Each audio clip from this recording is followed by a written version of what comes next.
بسم الله الرحمن الرحيم. يا أيها الناس اتقوا ربكم الذي خلقكم من نفس واحدة وخلق منها زوجها وبث منهما رجالا كثيرا ونساء، واتقوا الله الذي تساءلون به والأرحام،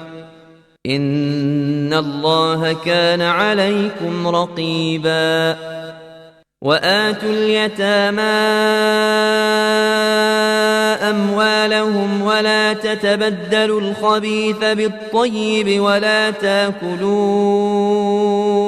أموالهم إلى أموالكم إنه كان حوبا كبيرا. وإن خفتموا ألا تقسطوا في اليتامى فانكحوا ما طاب لكم من النساء مثنى وثلاث ورباع، فإن خفتموا ألا تعدلوا فواحدة أو ما ملكت أيمانكم، ذلك أدنى ألا تعولوا. وآتوا النساء صدقاتهن نحلة، فإن طبن لكم عن شيء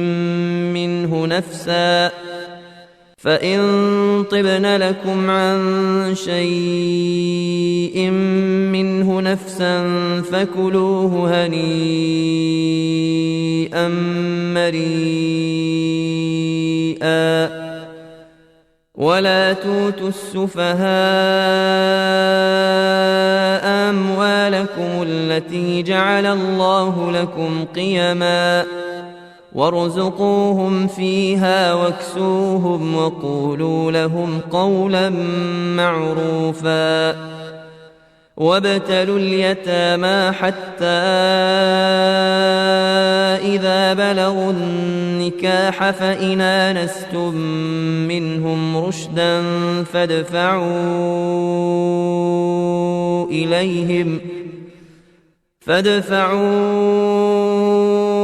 إليهم أموالهم ولا تاكلوها إسرافا وبدارا أن يكبروا. ومن كان غنيا فليستعفف، ومن كان فقيرا فليأكل بالمعروف. فإذا دفعتم إليهم أموالهم فأشهدوا عليهم، وكفى بالله حسيبا. للرجال نصيب مما ترك الوالدان والأقربون، وللنساء نصيب مما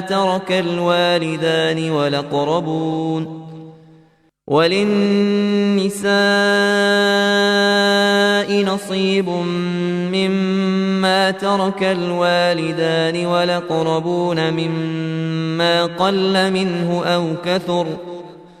نصيبا مفروضا. وإذا حضر القسمة أولو القربى واليتامى والمساكين فارزقوهم منه وقولوا لهم قولا معروفا. وليخشى الذين لو تركوا من خلفهم ذرية ضعافا خافوا عليهم فليتقوا الله وليقولوا قولا سديدا. إن الذين يأكلون أموال اليتامى ظلما إنما يأكلون في بطونهم نارا وسيصلون سعيرا يوصيكم الله في أولادكم للذكر مثل حظ الأنثيين فإن كن نساء فوق 2 فلهن ثلثا ما ترك وإن كانت واحدة فلها النصف ولأبويه لكل واحد منهما السدس مما ترك إن كان له ولد فإن لم يكن له ولد وورثه أبواه فلأمه الثلث فإن كان له إخوة فلأمه السدس من بعد وصية يوصي بها أو دين آباؤكم وأبناؤكم لا تدرون أيهم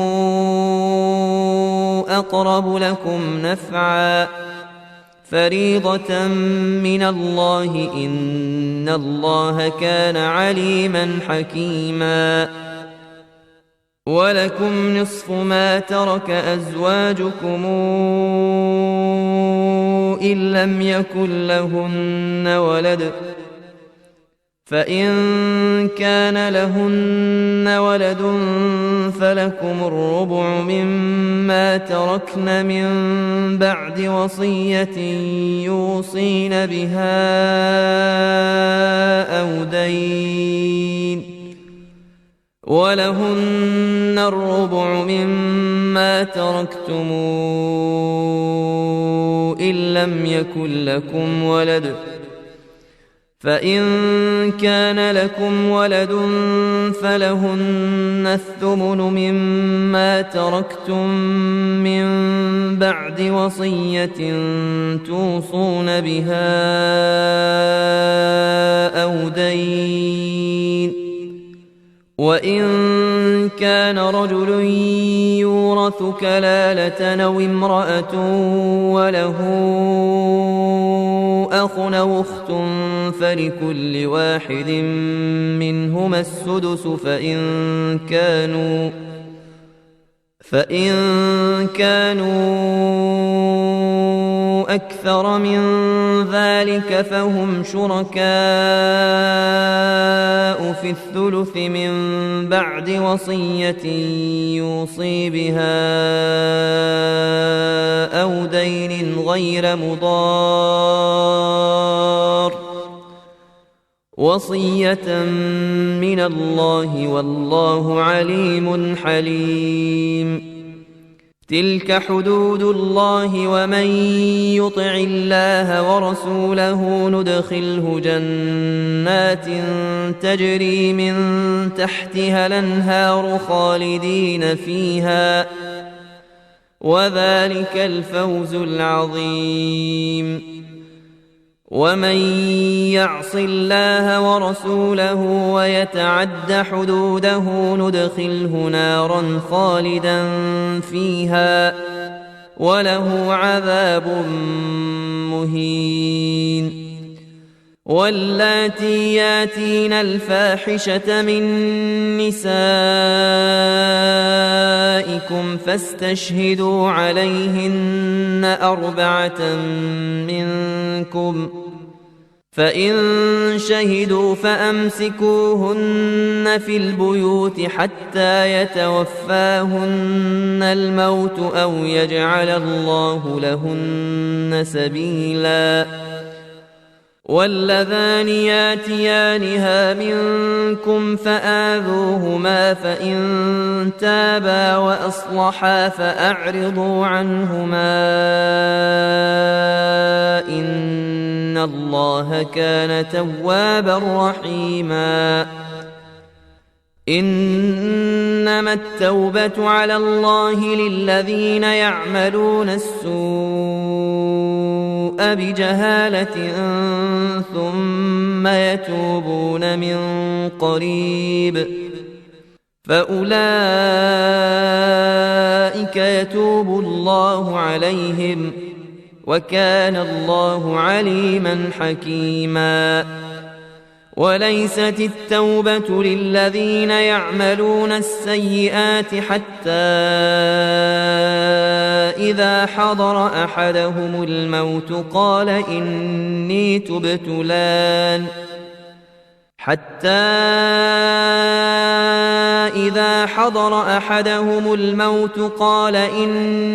تبت الآن ولا الذين يموتون وهم كفار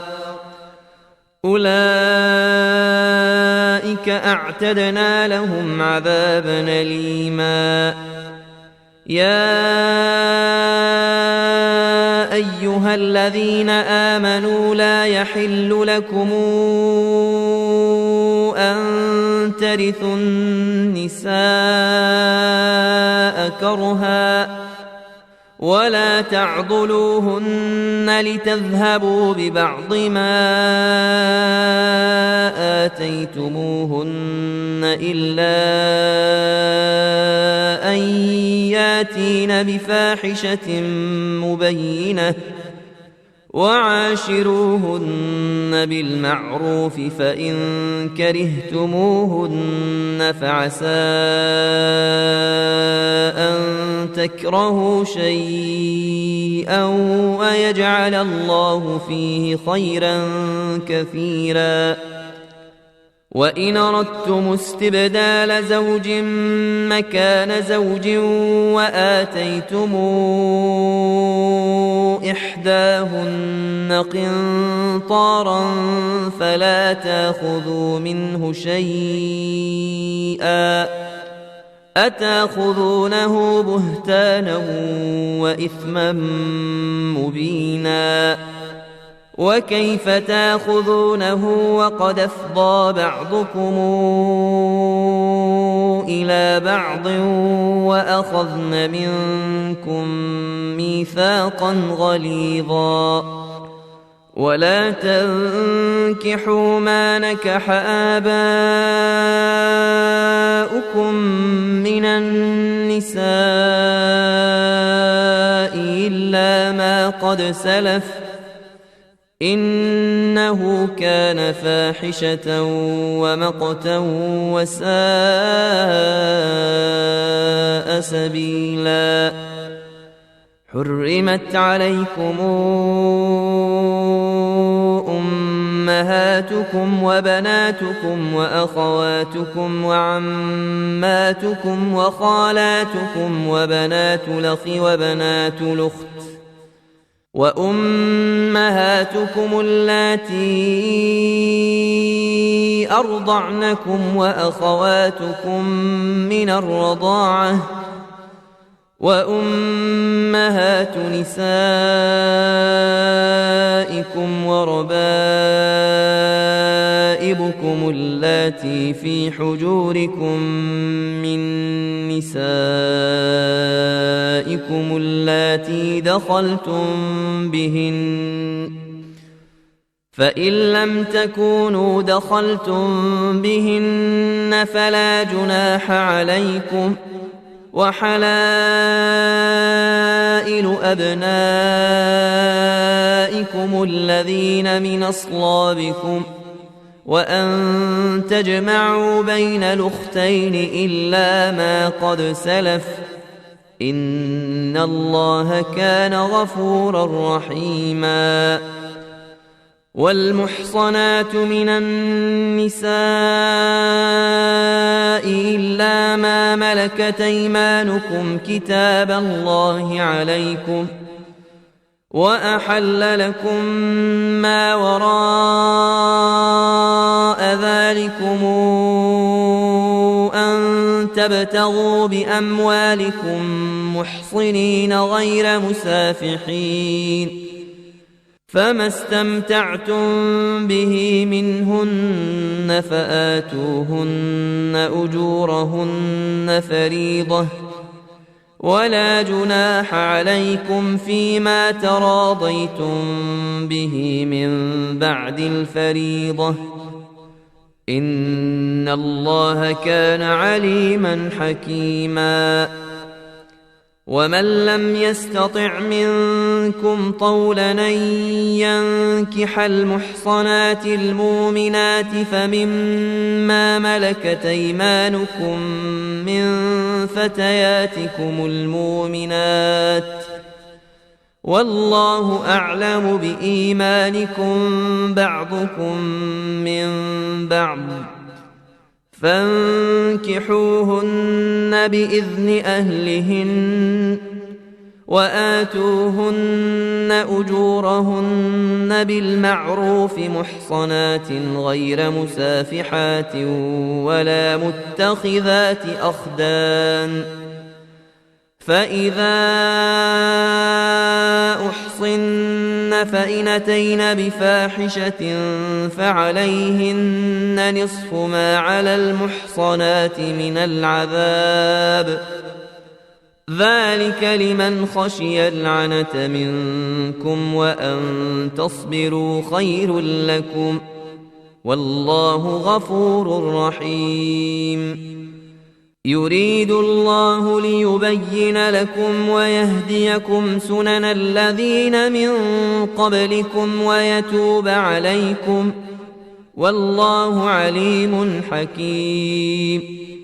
والله يريد أن يتوب عليكم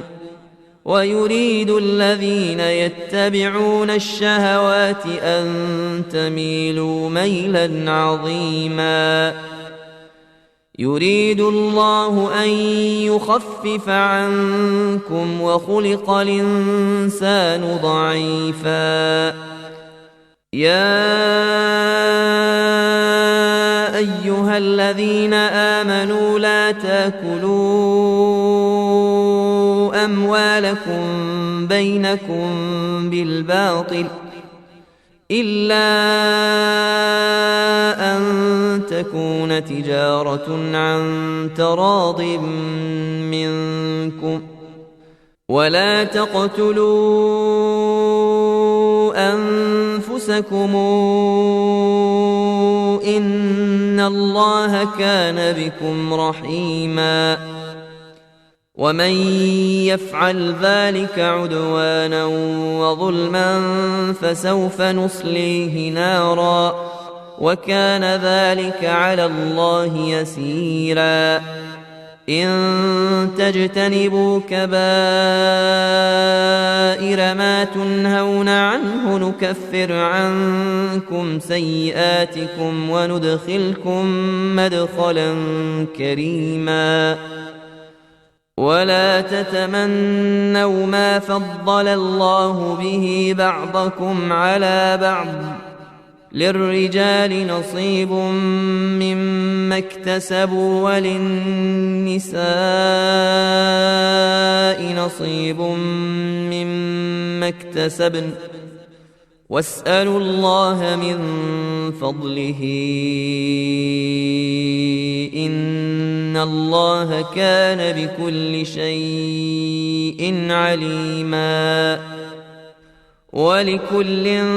جعلنا موالي مما ترك الوالدان والأقربون والذين عاقدت أيمانكم فآتوهم نصيبهم إن الله كان على كل شيء شهيدا الرجال قوامون على النساء بما فضل الله بعضهم على بعض وبما أنفقوا من أموالهم فالصالحات قانتات حافظات للغيب بما حفظ الله واللاتي تخافون نشوزهن فعظوهن واهجروهن في المضاجع فإن أطعنكم فلا تبغوا عليهن سبيلا إن الله كان عليا كبيرا وإن خفتم شقاق بينهما فابعثوا حكما من أهله وحكما من أهلها إن يريدا إصلاحا يوفق الله بينهما إن الله كان عليما خبيرا واعبدوا الله ولا تشركوا به شيئا وبالوالدين إحسانا وبذي القربى واليتامى والمساكين والجار ذي القربى والجار الجنب والصاحب بالجنب وابن السبيل وما ملكت أيمانكم إن الله لا يحب من كان مختالا فخورا الذين يبخلون ويامرون الناس بالبخل ويكتمون ما آتاهم الله من فضله وأعتدنا للكافرين عذابا مهينا والذين ينفقون أموالهم رئاء الناس ولا يؤمنون بالله ولا باليوم الآخر ومن يكن الشيطان له قرينا فساء قرينا وماذا عليهم لو آمنوا بالله واليوم الآخر وأنفقوا مما رزقهم الله وكان الله بهم عليما إن الله لا يظلم مثقال ذرة وإن تك حسنة يضاعفها ويؤت من لدنه أجرا عظيما فكيف إذا جئنا من كل أمة بشهيد وجئنا بك على هؤلاء شهيدا يومئذ يود الذين كفروا وعصوا الرسول لو تسوى بهم الأرض ولا يكتمون الله حديثا يا أيها الذين آمنوا لا تقربوا الصلاة وأنتم سكارى حتى تعلموا ما تقولون ولا جنبا إلا عابري سبيل حتى تغتسلوا وإن كنتم مرضى أو على سفر أو جاء أحد منكم من الغائط أو لامستم النساء فلم تجدوا ماء فتيمموا صعيدا طيبا فامسحوا بوجوهكم وأيديكم إن الله كان عفوا غفورا ألم تر إلى الذين أوتوا نصيبا من الكتاب يشترون الضلالة ويريدون أن تضلوا السبيل والله أعلم بأعدائكم وكفى بالله وليا وكفى بالله نصيرا من الذين هادوا يحرفون الكلم عن مواضعه ويقولون سمعنا وعصينا واسمع غير مسمع وراعنا ليا بألسنتهم وطعنا في الدين ولو أنهم قالوا سمعنا وأطعنا واسمع وانظرنا لكان خيرا لهم وأقوم، ولكن لعنهم الله بكفرهم فلا يؤمنون إلا قليلا. يا أيها الذين أوتوا الكتاب آمنوا بما نزلنا مصدقا لما معكم من قبل أن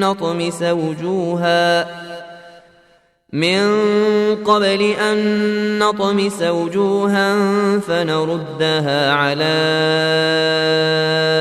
أدبارها أو نلعنهم كما لعنا أصحاب السبت وكان أمر الله مفعولا. إن الله لا يغفر أن يشرك به ويغفر ما دون ذلك لمن يشاء، ومن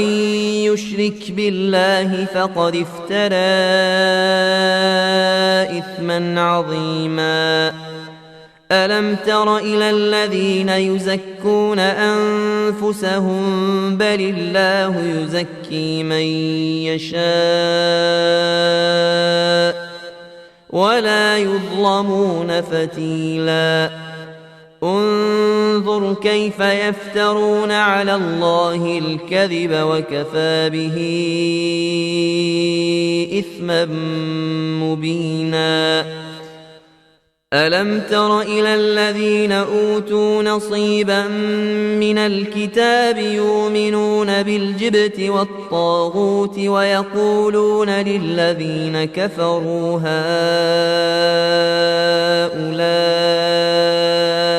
يهدى من الذين آمنوا سبيلا. أولئك الذين لعنهم الله ومن يلعن الله فلن تجد له نصيرا. أم لهم نصيب من الملك فإذا لا يؤتون الناس نقيرا. أم يحسدون الناس على ما آتاهم الله من فضله فقد آتينا آل إبراهيم الكتاب والحكمة وآتيناهم ملكا عظيما. فمنهم من آمن به ومنهم من صد عنه وكفى بجهنم سعيرا. إن الذين كفروا بآياتنا سوف نصليهم نارا كلما نضجت جلودهم بدلناهم جلودا غيرها ليذوقوا العذاب إن الله كان عزيزا حكيما. والذين آمنوا وعملوا الصالحات سندخلهم جنات تجري من تحتها الأنهار خالدين فيها أبدا لهم فيها أزواج مطهرة وندخلهم ظلا ظليلا. إن الله يأمركم أن تودوا الأمانات إلى أهلها وإذا حكمتم بين الناس أن تحكموا بالعدل إن الله نعم ما يعظكم به إن الله كان سميعا بصيرا. يا أيها الذين آمنوا أطيعوا الله وأطيعوا الرسول وأولي الأمر منكم فإن تنازعتم في شيء فردوه إلى الله والرسول إن كنتم تؤمنون بالله واليوم الآخر، ذلك خير وأحسن تاويلا. ألم تر إلى الذين يزعمون أنهم آمنوا بما أنزل إليك وما أنزل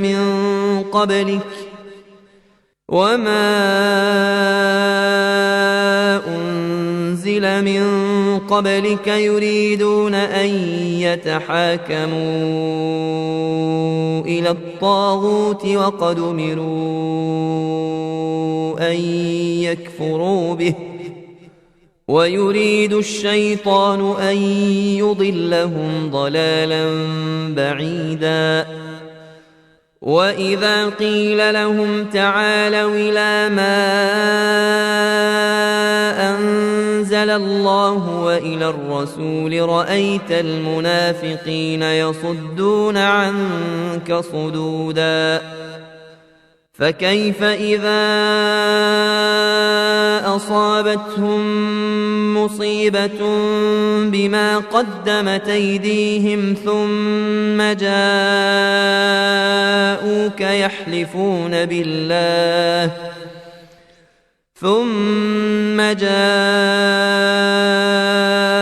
يحلفون بالله إن أردنا إلا إحسانا وتوفيقا. أولئك الذين يعلم الله ما في قلوبهم فأعرض عنهم وعظهم وقل لهم في أنفسهم قولا بليغا. وما أرسلنا من رسول إلا ليطاع بإذن الله ولو أنهم إذ ظلموا أنفسهم جاءوك فاستغفروا الله واستغفر لهم الرسول لوجدوا الله توابا رحيما. فلا وربك لا يؤمنون حتى يحكموك فيما شجر بينهم ثم لا يجدوا في أنفسهم حرجا مما قضيت ويسلموا تسليما. ولو أنا كتبنا عليهم أن اقتلوا أنفسكم أو اخرجوا من دياركم ما فعلوه إلا قليل منهم ولو أنهم فعلوا ما يوعظون به لكان خيرا لهم وأشد تثبيتا. وإذا لآتيناهم من لدنا أجرا عظيما ولهديناهم صراطا مستقيما. ومن يطع الله والرسول فأولئك مع الذين أنعم الله عليهم من النبيين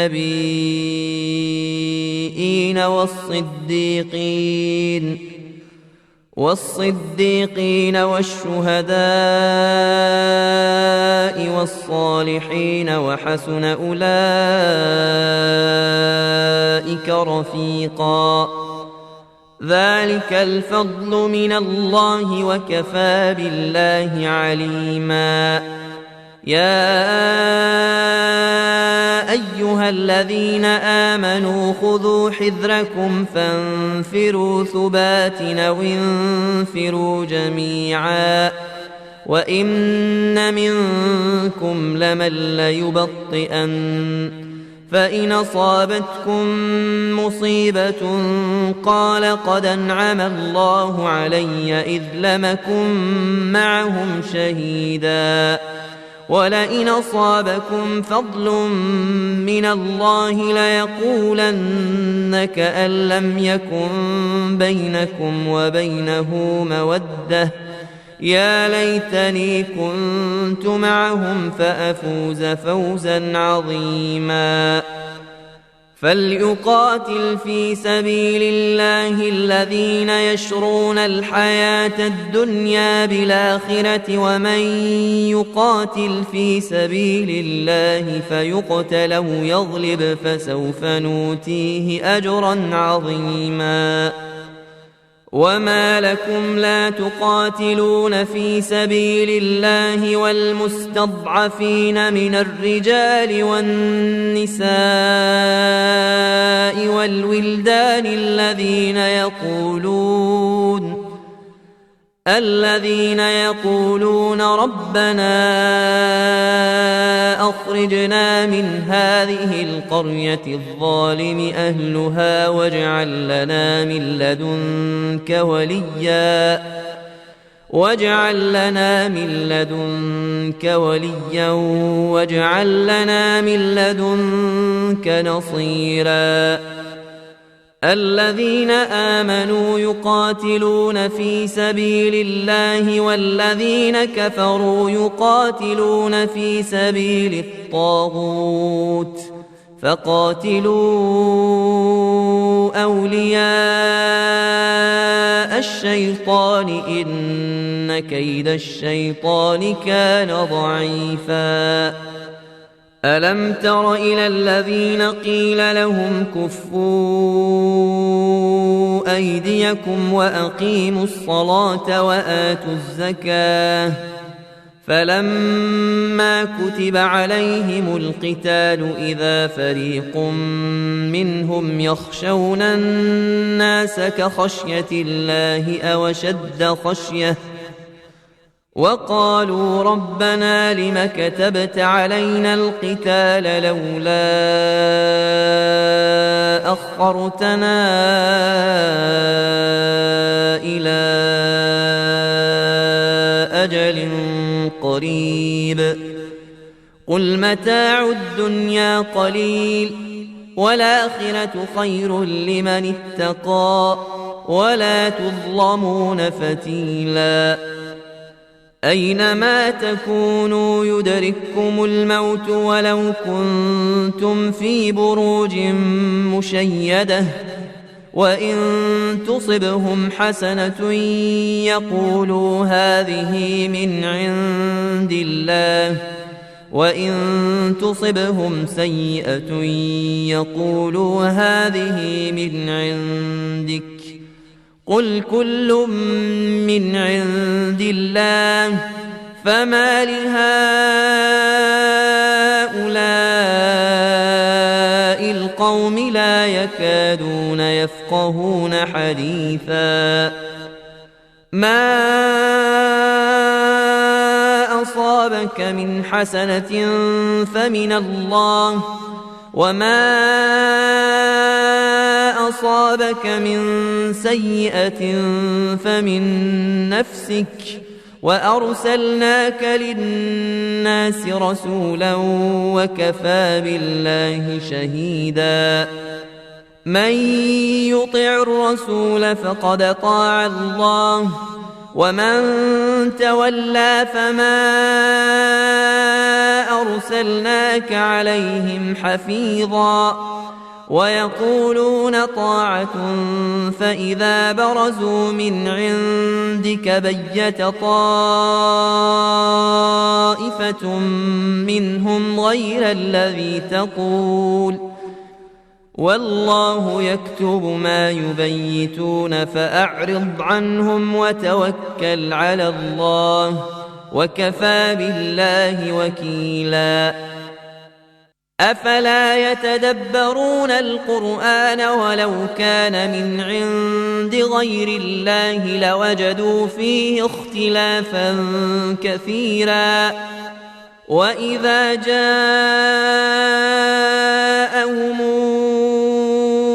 أمر من الأمن أو الخوف أذاعوا به ولو ردوه إلى الرسول وإلى أولي الأمر منهم لعلمه الذين يستنبطونه منهم ولولا فضل الله عليكم ورحمته لاتبعتم الشيطان إلا قليلا فقاتل في سبيل الله لا تكلف إلا نفسك وحرض المؤمنين عسى الله أن يكف بأس الذين كفروا والله أشد بأسا وأشد تنكيلا من يشفع شفاعة حسنة يكن له نصيب منها ومن يشفع شفاعة سيئة يكن له كفل منها وكان الله على كل شيء مقيتا وإذا حييتم بتحية فحيوا بأحسن منها أو ردوها إن الله كان على كل شيء حسيبا الله لا إله إلا هو ليجمعنكم إلى يوم القيامة لا ريب فيه ومن أصدق من الله حديثا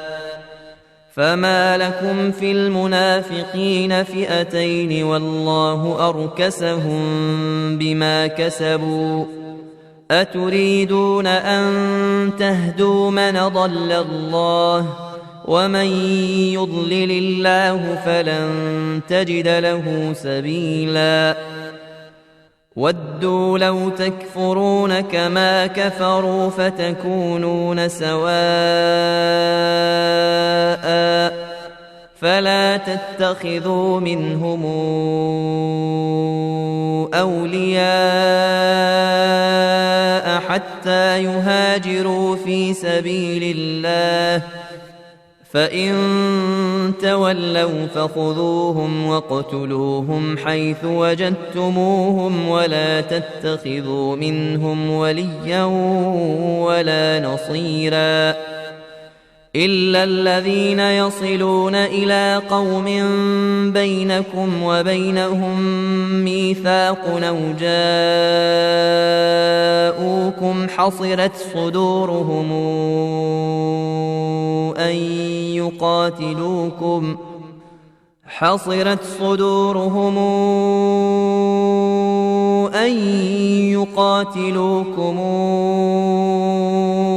أو يقاتلوا قومهم ولو شاء الله لسلطهم عليكم فلقاتلوكم فإن اعتزلوكم فلم يقاتلوكم وألقوا إليكم السلم فما جعل الله لكم عليهم سبيلا ستجدون آخرين يريدون أن يامنوكم ويامنوا قومهم كلما ردوا إلى الفتنة أركسوا فيها فإن لم يعتزلوكم ويلقوا إليكم السلم ويكفوا أيديهم فخذوهم واقتلوهم حيث ثقفتموهم وأولئكم جعلنا لكم عليهم سلطانا مبينا وما كان لمؤمن أن يقتل مؤمنا إلا خطأ ومن قتل مؤمنا خطأ فتحرير رقبة مؤمنة ودية مسلمة إلى أهله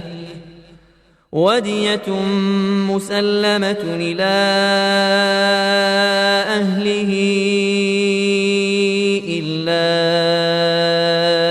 أن يصدقوا، فإن كان من قوم عدو لكم وهو مؤمن فتحرير رقبة مؤمنة، وإن كان من قوم بينكم وبينهم ميثاق فدية مسلمة إلى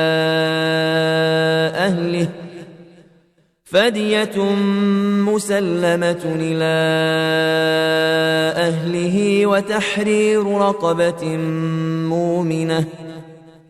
فمن لم يجد فصيام شهرين متتابعين توبة من الله،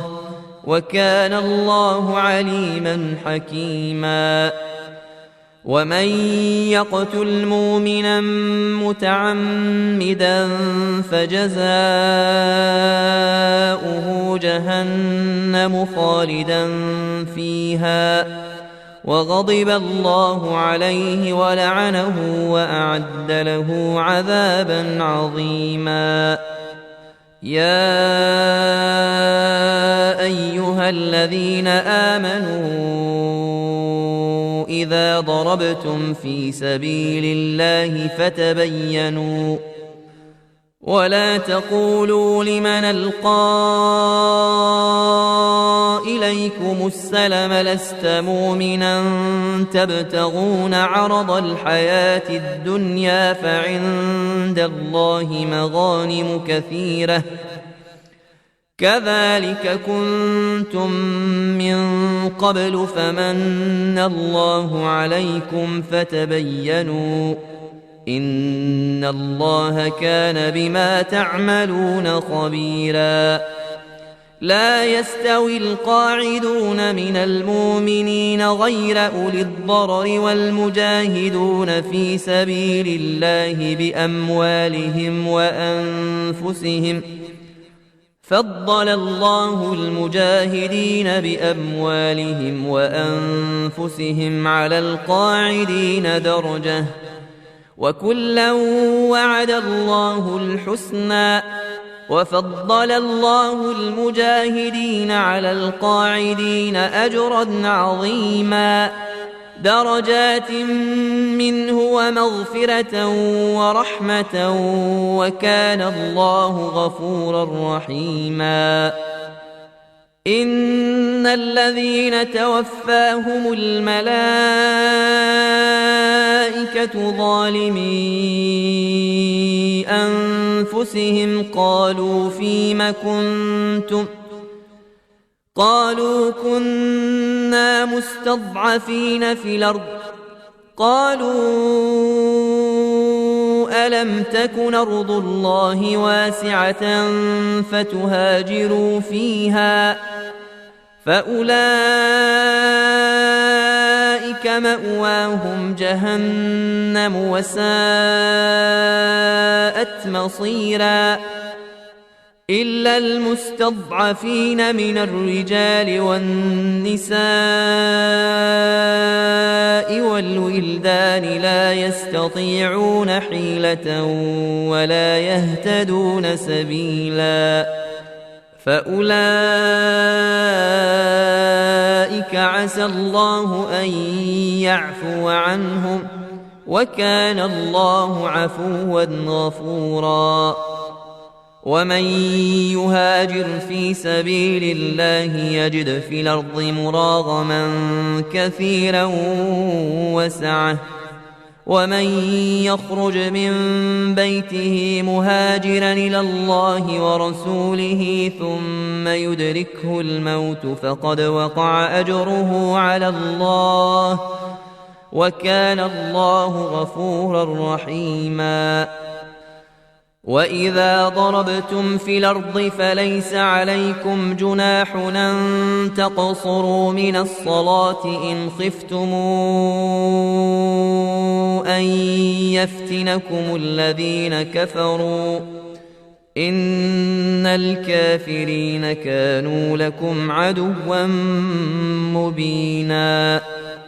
وإذا كنت فيهم فأقمت لهم الصلاة فلتقم طائفة منهم معك وليأخذوا أسلحتهم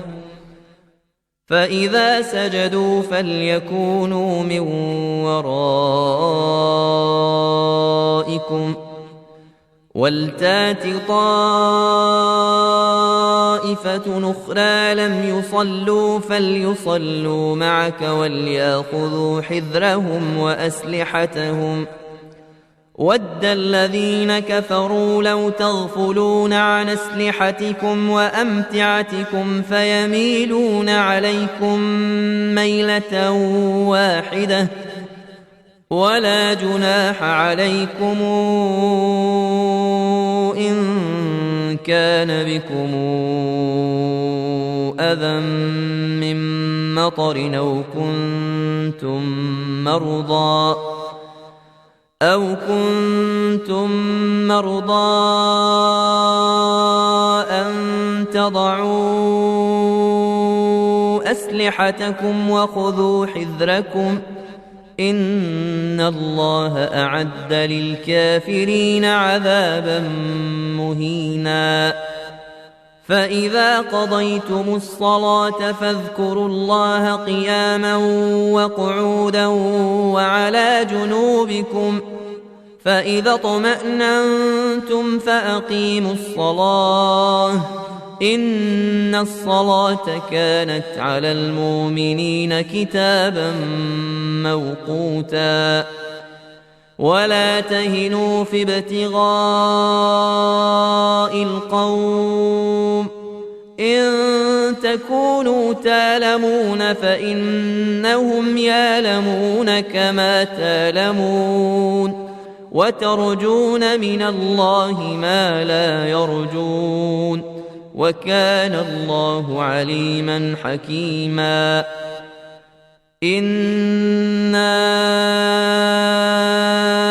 أنزلنا إليك الكتاب بالحق لتحكم بين الناس بما أراك الله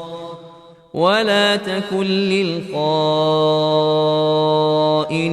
خصيما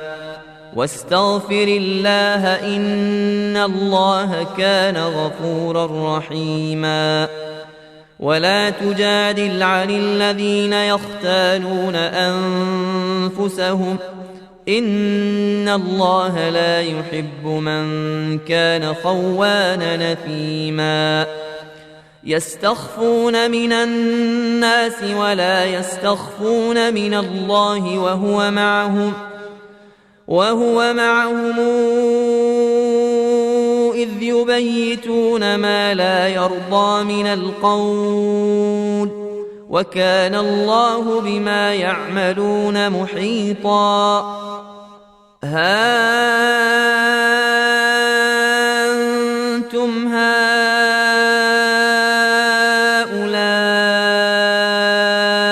جادلتم عنهم في الحياة الدنيا فمن يجادل الله عنهم يوم القيامة أم من يكون عليهم وكيلا ومن يعمل سوءا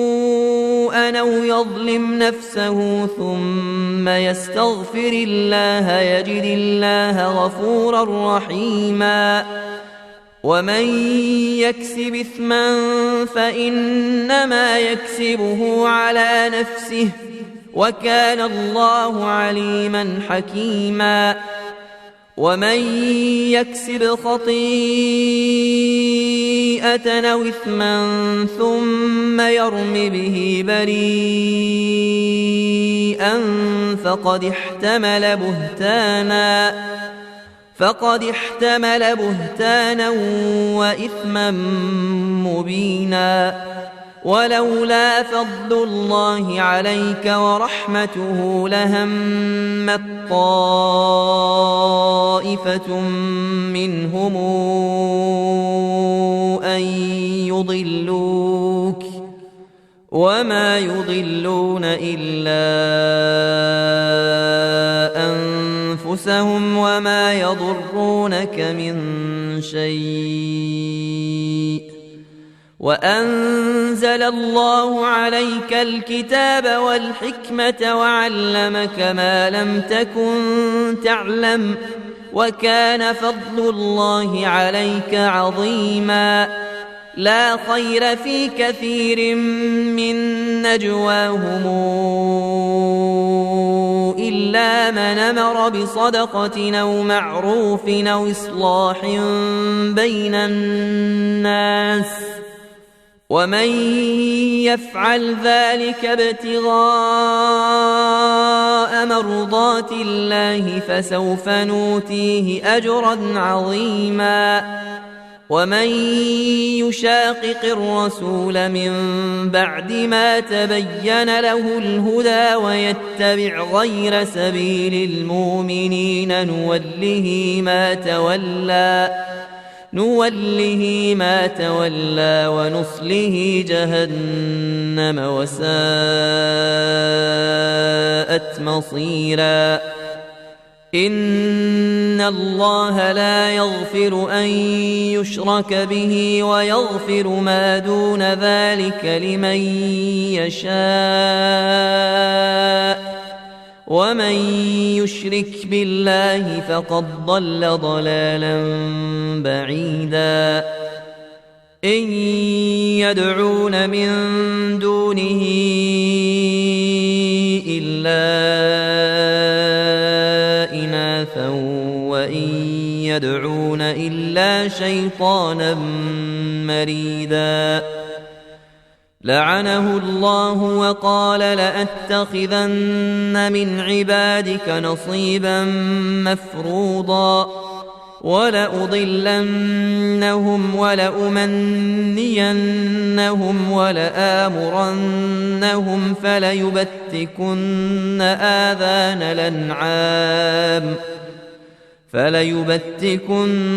آذان الأنعام ولآمرنهم فليغيرن خلق الله.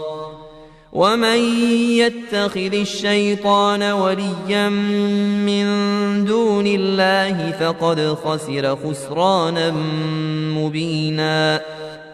يعدهم ويمنيهم وما يعدهم الشيطان إلا غرورا. أولئك مأواهم جهنم ولا يجدون عنها محيصا. والذين آمنوا وعملوا الصالحات سندخلهم جنات تجري من تحتها الأنهار خالدين فيها أبدا وعد الله حقا ومن أصدق من الله قيلا. ليس بأمانيكم ولا أماني أهل الكتاب من يعمل سوءا يجز به ولا يجد له من دون الله وليا ولا نصيرا. ومن يعمل من الصالحات من ذكر أو أنثى وهو مؤمن فأولئك يدخلون الجنة ولا يظلمون نقيرا.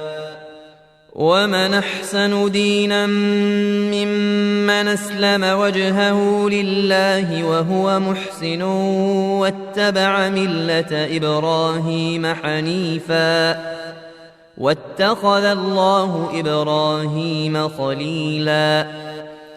ولله ما في السماوات وما في الأرض وكان الله بكل شيء محيطا ويستفتونك في النساء قل الله يفتيكم فيهن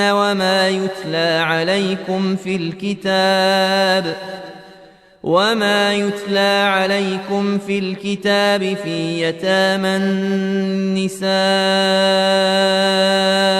اللاتي لا توتونهن ما كتب لهن وترغبون أن تنكحوهن والمستضعفين من الولدان وأن تقوموا لليتامى بالقسط وما تفعلوا من خير فإن الله كان به عليما وإن امرأة خافت من بعلها نشوزا أو إعراضا فلا جناح عليهما أن يصالحا بينهما صلحا والصلح خير وأحضرت الأنفس الشح وإن تحسنوا وتتقوا فإن الله كان بما تعملون خبيرا ولن تستطيعوا أن تعدلوا بين النساء ولو حرصتم فلا تميلوا كل الميل فتذروها كالمعلقة وإن تصلحوا وتتقوا فإن الله كان غفورا رحيما وإن يتفرقا يغن الله كلا من سعته وكان الله واسعا حكيما ولله ما في السماوات وما في الأرض ولقد وصينا الذين أوتوا الكتاب من قبلكم وإياكم أن اتقوا الله وإن تكفروا فإن لله ما في السماوات وما في الأرض وكان الله غنيا حميدا ولله ما في السماوات وما في الأرض وكفى بالله وكيلا إن يشأ يذهبكم أيها الناس ويات بآخرين وكان الله على ذلك قديرا من كان يريد ثواب الدنيا فعند الله ثواب الدنيا والآخرة وكان الله سميعا بصيرا يا أيها الذين آمنوا كونوا قوامين بالقسط شهداء لله ولو على أنفسكم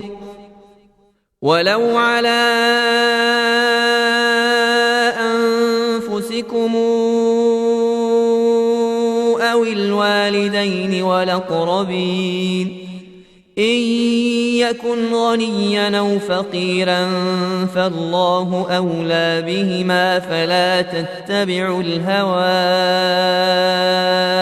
أن تعدلوا وإن تلووا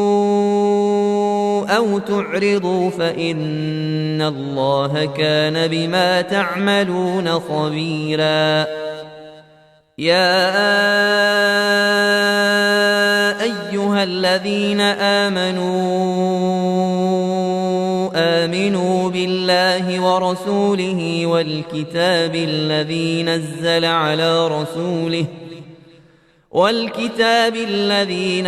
على رسوله والكتاب الذي أنزل من قبل ومن يكفر بالله وملائكته وكتبه ورسله واليوم الآخر فقد ضل ضلالا بعيدا إن الذين آمنوا ثم كفروا ثم آمنوا ثم كفروا ثم ازدادوا كفرا لم يكن الله ليغفر لهم ولا ليهديهم سبيلا بشر المنافقين بأن لهم عذابا أليما الذين يتخذون الكافرين أولياء من دون المؤمنين أيبتغون عندهم العزة فإن العزة لله جميعا وقد نزل عليكم في الكتاب أن إذا سمعتم آيات الله يكفر بها ويستهزأ بها فلا تقعدوا معهم حتى يخوضوا في حديث غيره إنكم إذا مثلهم إن الله جامع المنافقين والكافرين في جهنم جميعا الذين يتربصون بكم فإن كان لكم فتح من الله قالوا ألم نكن معكم وإن كان للكافرين نصيب قالوا ألم نستحوذ عليكم ونمنعكم من المؤمنين فالله يحكم بينكم يوم القيامة ولن يجعل الله للكافرين على المؤمنين سبيلا إن المنافقين يخادعون الله وهو خادعهم وإذا قاموا إلى الصلاة قاموا كسالى يراءون الناس ولا يذكرون الله إلا قليلا مذبذبين بين ذلك لا إله هؤلاء ولا إله هؤلاء ومن يضلل الله فلن تجد له سبيلا يا أيها الذين آمنوا لا تتخذوا الكافرين أولياء من دون المؤمنين أتريدون أن تجعلوا لله عليكم سلطانا مبينا إن المنافقين في الدرك الأسفل من النار ولن تجد لهم نصيرا إلا الذين تابوا وأصلحوا واعتصموا بالله وأخلصوا دينهم لله فأولئك مع المؤمنين وسوف يؤتي الله المؤمنين أجرا عظيما ما يفعل الله بعذابكم إن شكرتم وآمنتم وكان الله شاكرا عليما لا يحب الله الجهر بالسوء السوء من القول إلا من ظلم وكان الله سميعا عليما إن تبدوا خيرا أو تخفوه أو تعفو عن سوء فإن الله كان عفوا قديرا إن الذين يكفرون بالله ورسله ويريدون أن يفرقوا بين الله ورسله ويقولون نؤمن ببعض ونكفر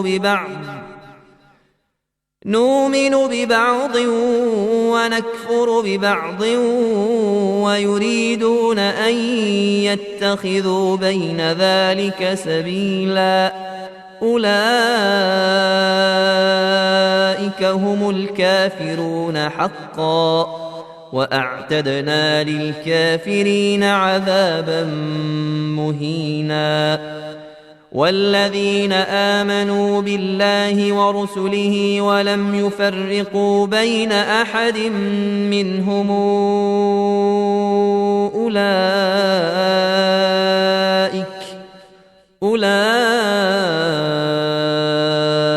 سوف نؤتيهم أجورهم وكان الله غفورا رحيما يسألك أهل الكتاب أن تنزل عليهم كتابا من السماء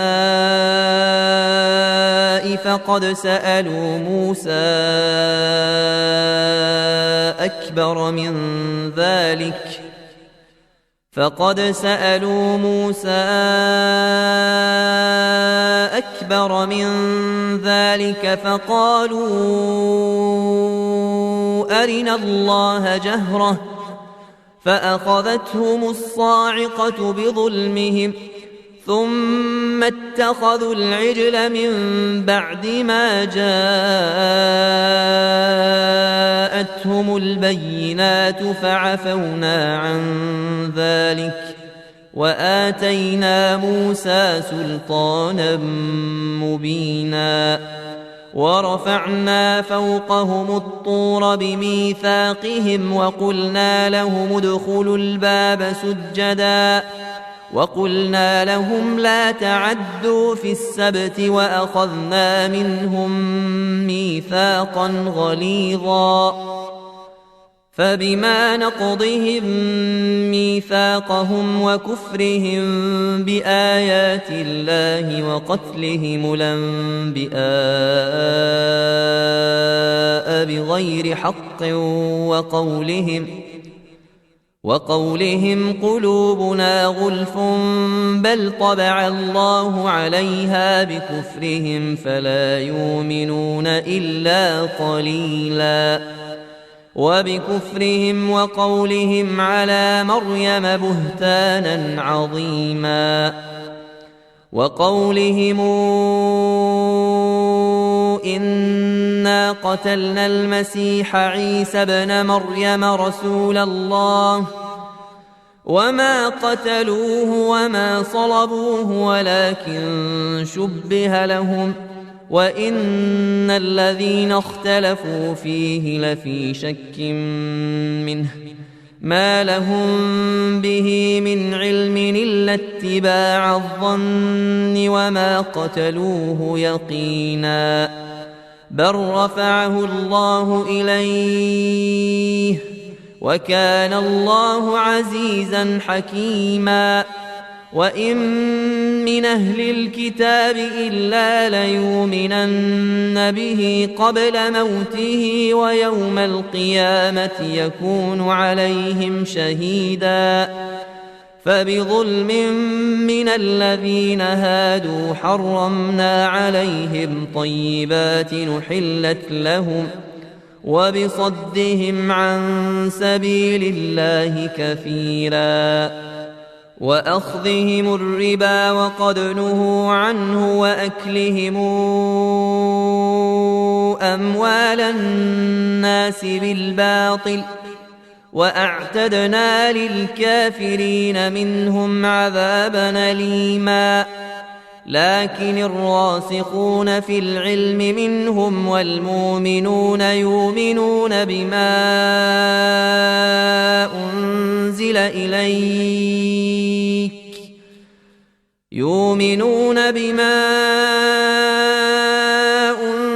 إليك وما أنزل من قبلك والمقيمين الصلاة والموتون الزكاة والمؤمنون بالله واليوم الآخر أولئك سنؤتيهم أجرا عظيما إنا أوحينا إليك كما أوحينا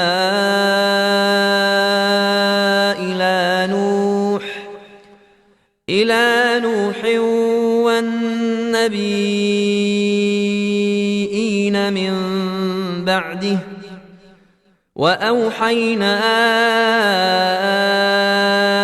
إلى إبراهيم وإسماعيل وإسحاق ويعقوب والأسباط وعيسى وأيوب ويونس وهارون وسليمان وآتينا داود زبورا ورسلا قد قصصناهم عليك من قبل ورسلا لم نقصصهم عليك وكلم الله موسى تكليما رسلا مبشرين ومنذرين لئلا يكون للناس على الله حجة بعد الرسل وكان الله عزيزا حكيما لكن الله يشهد بما أنزل إليك أنزله بعلمه والملائكة يشهدون وكفى بالله شهيدا إن الذين كفروا وصدوا عن سبيل الله قد ضلوا ضلالا بعيدا إن الذين كفروا وظلموا لم يكن الله ليغفر لهم ولا ليهديهم طريقا إلا طريق جهنم خالدين فيها أبدا وكان ذلك على الله يسيرا يا أيها الناس قد جاءكم الرسول بالحق من ربكم فآمنوا خيرا لكم وإن تكفروا فإن لله ما في السماوات والأرض وكان الله عليما حكيما يا أهل الكتاب لا تغلوا في دينكم ولا تقولوا على الله إلا الحق إنما المسيح عيسى بن مريم رسول الله وكلمته ألقاها إلى مريم وروح منه فآمنوا بالله ورسله ولا تقولوا ثلاثة انتهوا خيرا لكم إنما الله إله واحد سبحانه أن يكون له ولد له ما في السماوات وما في الأرض وكفى بالله وكيلا لن يستنكف المسيح أن يكون عبدا لله ولا الملائكة المقربون ومن يستنكف عن عبادته ويستكبر فسيحشرهم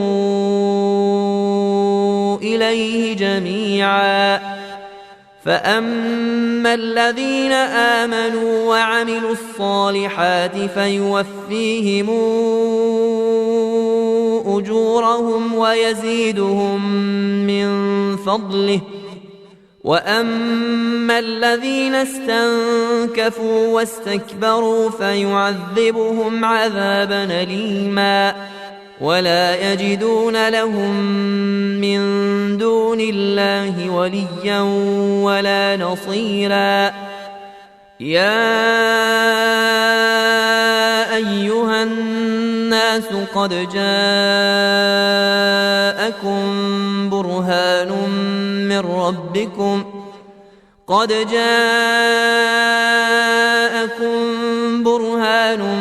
من ربكم وأنزلنا إليكم نورا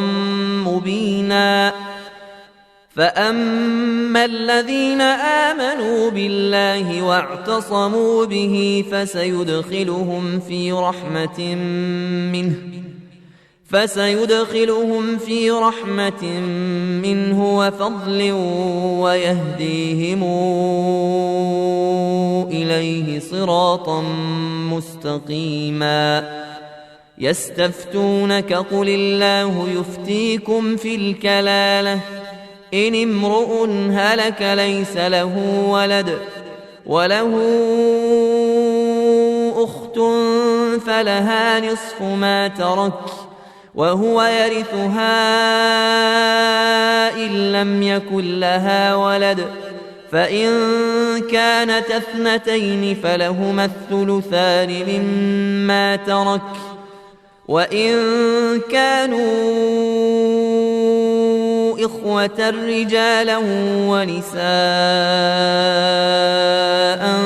فللذكر مثل حظ الأنثيين يبين الله لكم أن تضلوا والله بكل شيء عليم